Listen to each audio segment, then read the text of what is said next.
We are going to begin the funeral service for Mrs. Nadine D. Probisky. If you have a cell phone, I'd ask you kindly to place it into silent mode at this time or turn it completely off.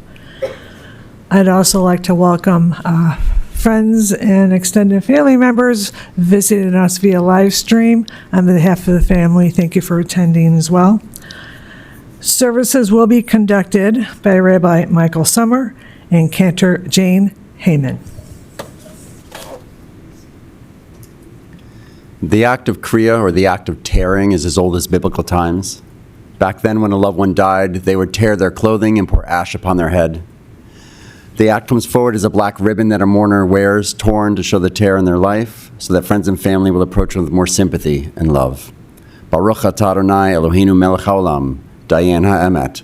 Blessed are you, O Lord our God, judge of truth.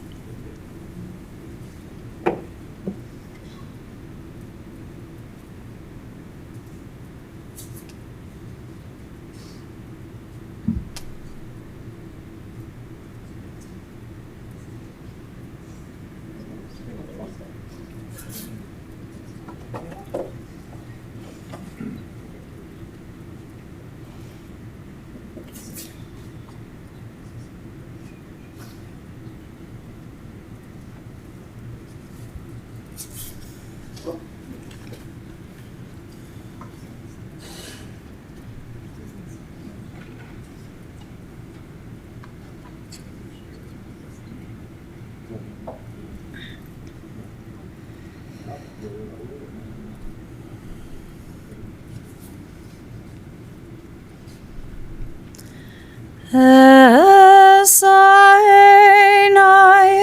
harim me'ain yavo ezri. Esainai harim me'ain yavo ezri. Ezri me'im Adonai ose shamayim v'aretz. Ezri me'im Adonai ose shamayim v'aretz.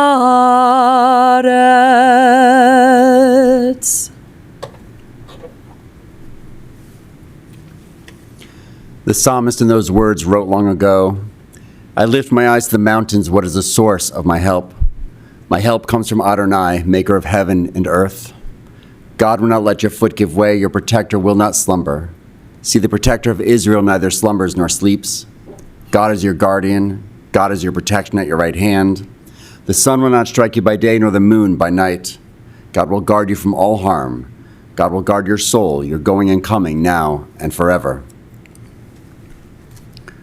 Our writings teach us that a woman of strength, beauty, and kindness, who can find? She is more precious than fine gems. Her family loves and depends on her, and so they lack nothing. She does good by them, never harm, all the days of her life. She perceives that her labor is rewarding. Her candle burns on into the night. She reaches out to those in need and extends her hands to everyone. She is clothed in strength and dignity, and she faces the future cheerfully. She speaks with wisdom. The law of kindness is on her lips. Her children rise up and bless her. Her family entire sing her praises. Many daughters have done valiantly, but you excel them all. Nadine Probisky lived the best life she knew how in her 81 years on earth. She was kind and dedicated to her family, to teaching, to her friends her entire life. She worked hard to make the world a better place, inspiring the minds of the young for generations. She made the world better wherever she went. This moment comes for all of us when we must grieve for our loss while remembering all that was good of our loved one. Daughter of Philip and Ida, both of blessed memory. Beloved wife of Joel for over 57 years.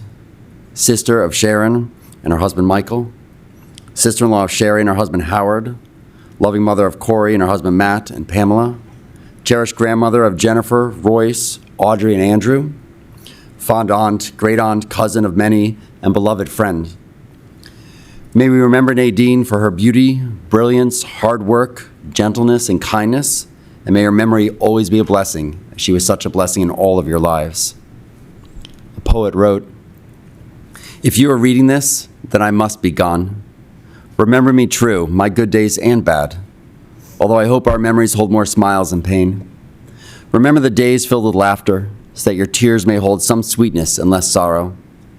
I never claim perfection, although I'm still convinced I was right most of the time. But please forgive me those moments when I couldn't admit I was wrong. Life is built day upon day, where memories accumulate like fallen leaves in autumn. We keep only the most special and colorful ones, while the rest are swept away and forgotten. I'm so blessed for all my days you've filled with so much color. If this is being read, and I'm off elsewhere never to return, remember my love for you more than anything else, because in the end, that is the best gift that I can leave you."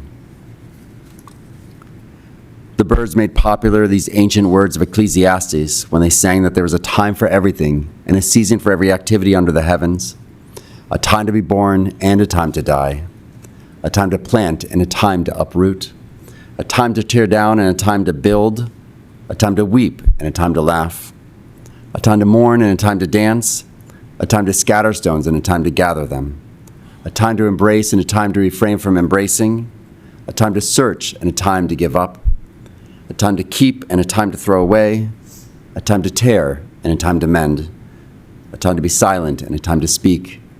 And now is the time we speak of Nadine's incredible life as they invite up her daughter, Corey, to speak of her mother.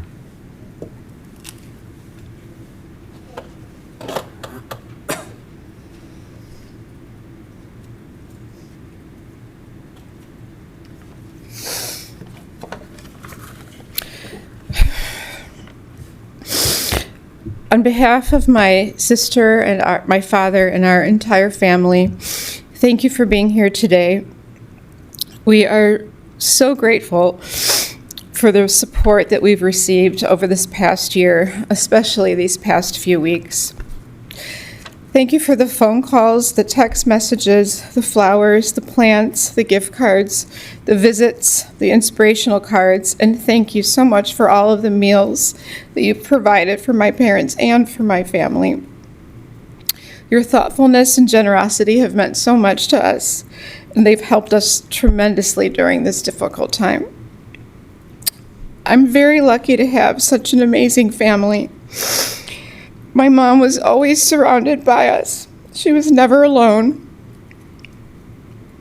My dad slept at the hospital with my mom for 3 weeks, would rub her legs and her feet when she was in pain for hours. And he didn't sleep. He took care of her. My sister stayed in town for almost a month to come to the hospital every day and take care of my mom. And she was an incredible help and a huge source of strength for me. I want to thank my Aunt Sheri and my Uncle Howard for their daily visits and phone calls. I love you both. And thank you to Ellen and Dennis Slan for taking such good care of us on Tuesday after my mom passed, and for coordinating the Shiva donations. Most importantly, I need to thank my sweet and wonderful Aunt Sharon. She was by my mom's side and by my side every single day this past year, especially these past weeks. You've been such a comfort to me and such a support to me this entire year, and I could not have survived this without you. I love you very much.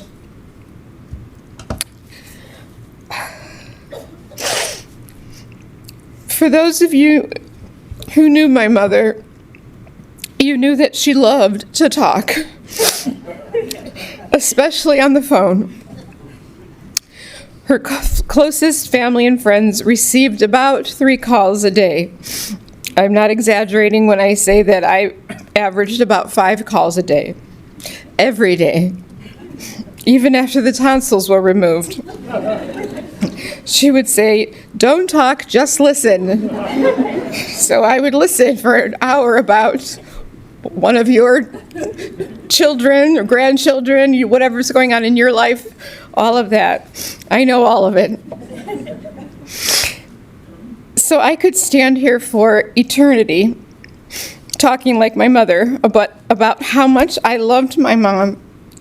She was a wonderful wife, a wonderful mother, a wonderful grandmother, an amazing aunt, and great aunt, a cousin, and she was a friend to so many.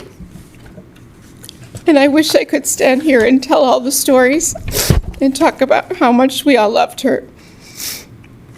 But my heart is just too broken, and nothing in our lives will ever be the same again without her.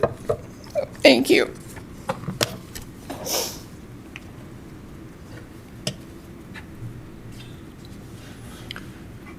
I call up Nadine's sister-in-law, but more like a sister, Sheri, to speak.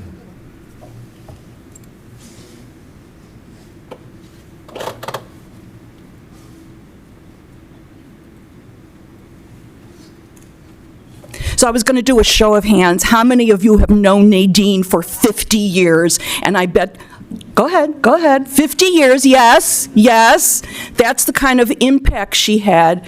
If you knew her, she stuck with you, true and true. And the fact that she was my first sister-in-law, and I have 3, and they're here because we know the joy of family. And the idea of being a sister-in-law is almost better than being a sister, because I always wanted a sister. No offense, Joel, I love you very, very much. But a sister, someone you could bond with, Sharon had her forever. So, she understood that special bond that only a sister could have. And the fact that we were sisters-in-law just transcended, because the law said that we were sisters, and we were. I've known her since I'm 16 years old, when she married my brother, and we became sisters. And how elegant she was. The rabbi said she was beautiful.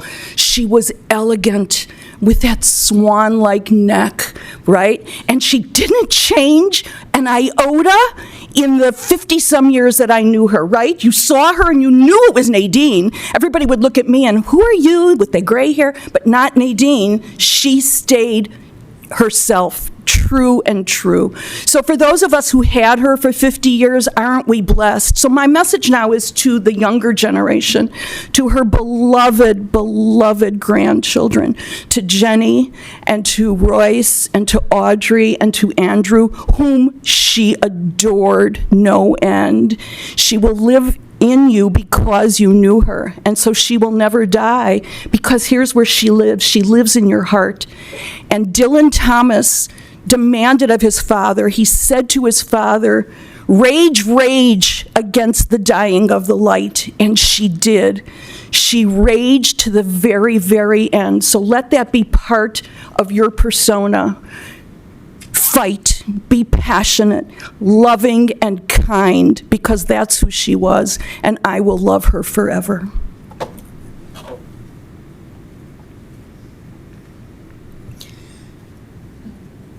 And I thank you all for the memories that allow me to stand here today.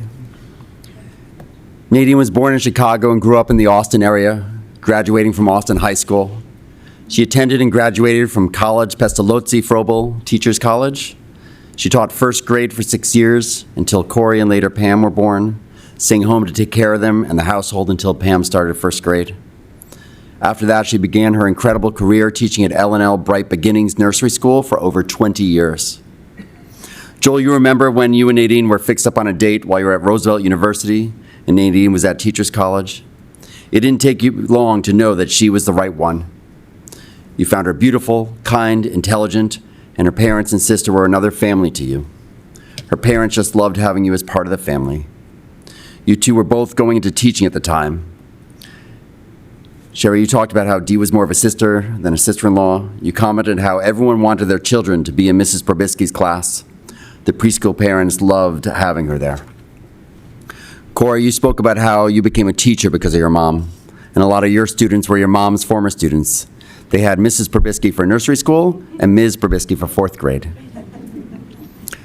Joel, having taught for a while, you were amazed years later when one of your former students' children was one of Dee's students at the nursery school. And Cora, you loved when people requested you for their kids because you were Dee Probisky's daughter. When you got your first job, it was an easy pick because your principal was an ex-neighbor and loved your mom. Sheri, you spoke about your youngest daughter also being a preschool teacher and how Nadine and she would always talk because Dee had the best ideas of how to engage a class. You remembered when your brother and Dee watched Molly one time and she had such a good time. Dee adored her so much.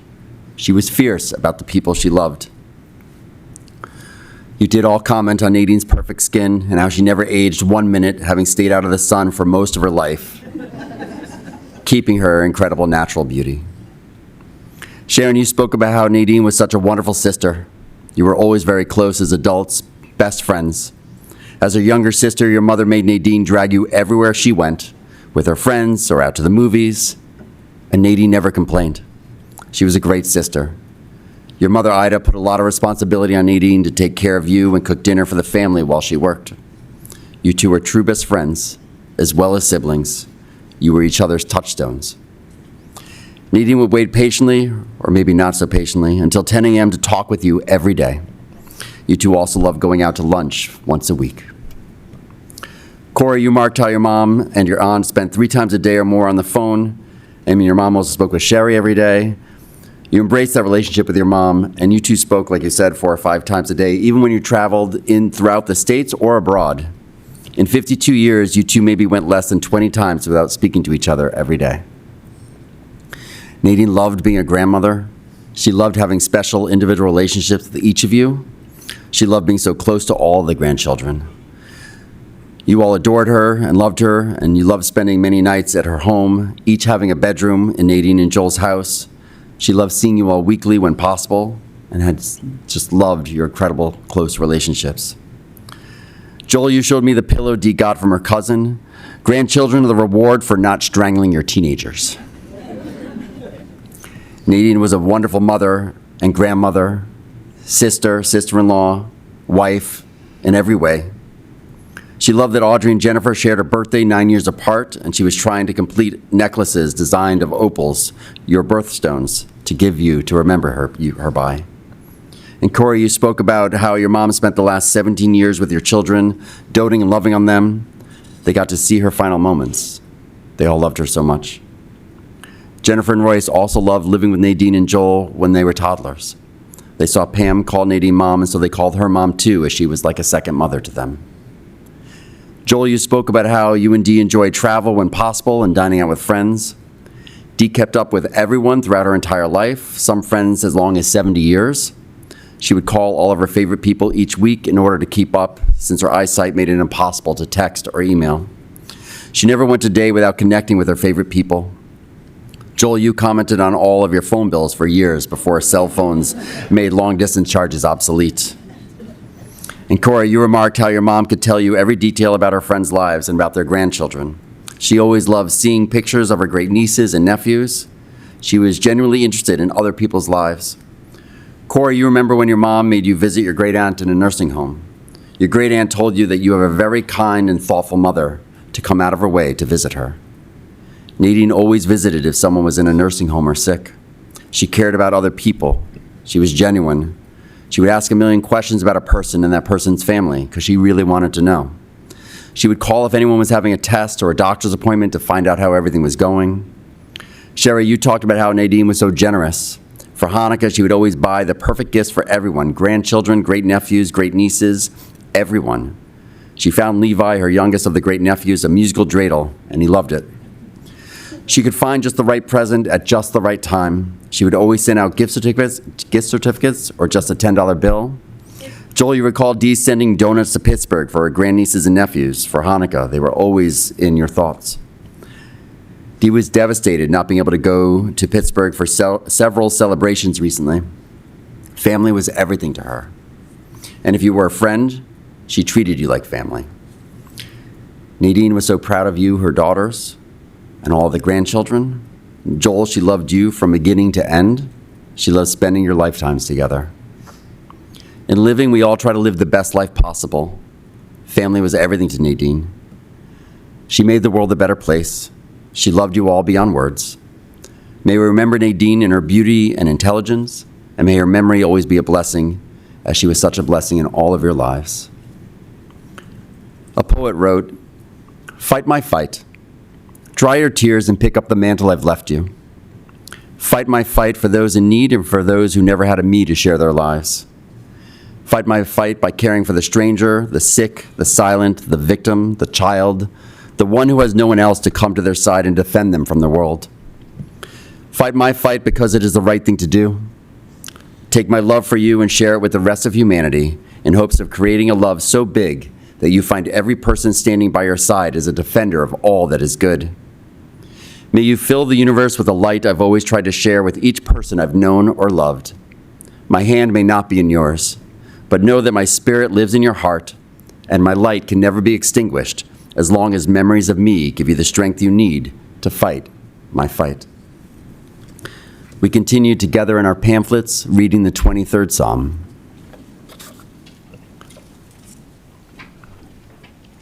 The Lord is my shepherd, I shall not want. He maketh me to lie down in green pastures. He leadeth me beside the still waters. He restoreth my soul. He leadeth me in the paths of righteousness for his name's sake. Yea, though I walk through the valley of the shadow of death, I will fear no evil, for thou art with me. Thy rod and thy staff, they comfort me. Thou preparest a table before me in the presence of mine enemies. Thou anointest my head with oil. My cup runneth over. Surely goodness and mercy shall follow me all the days of my life, and I will dwell in the house of the Lord forever. We rise for El Melech Rachamim, our memorial prayer.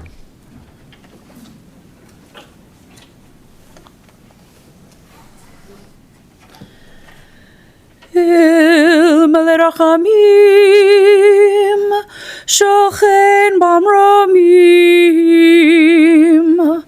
Hamtzeh Menucha Nechona, Tachat Kanfei Hashchina,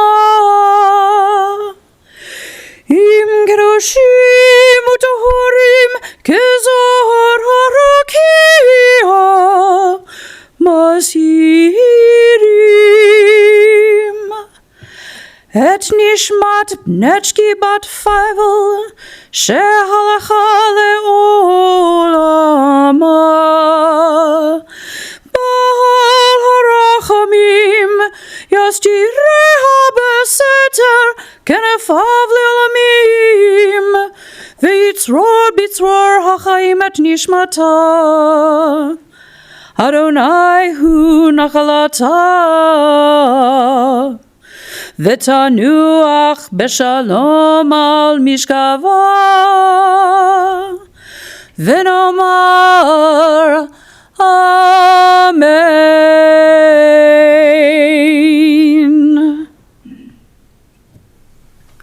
On the same page in the pamphlet, we read together in the English. O God, full of compassion, thou who dwellest on high, grant perfect rest beneath the sheltering wings of thy presence, among the holy and pure who shine as the brightness of the firmament, unto the soul of Nadine D. Probisky, who is gone unto eternity.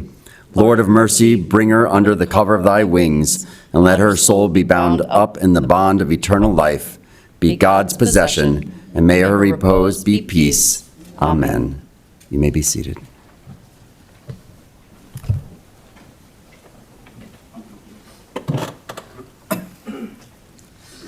This does conclude the service at the chapel. The family will be receiving condolence calls at Matt and Corey Guenin's residence, 1122 Mohawk Road in Wilmette. Be returned from the cemetery today into the evening. Saturday from 5 until 8, and Sunday from 3 p.m. as well as into later in the evening. That information is on the folders as well as our website, so you can refer back to that at any time. Interment will take place at Shalom Memorial Park, 1700 West Rand Road in Arlington Heights. The procession will be forming in the parking lot. Please keep in mind a few safety features while in the procession. Keep your bright headlights on at all times. Put your emergency blinkers on. Attach the orange funeral sticker to the passenger portion of your front windshield, and we'll also attach a flag to the roof of your car. And please stay as close as safety permits to the car in front of you. The following people have been selected to serve as pallbearers. When I call your name, if you please come forward. Matt Guenin, Howard Goldstein, Andrew Guenin, Barry Henry, Dennis Slan, David Rubin, Michael Guenin, and acting as honorary is Peter Raymond.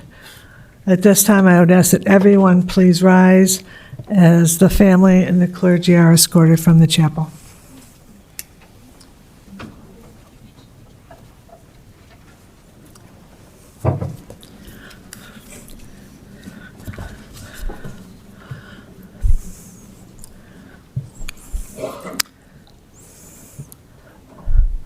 One more Shiva note. Also, it's on your folders. If you're dropping someone off for Shiva at the Guenin home, please use the circle driveway just for dropping off. Do not park there. And there's plenty of street parking. Thank you. This concludes the service. Let the family come.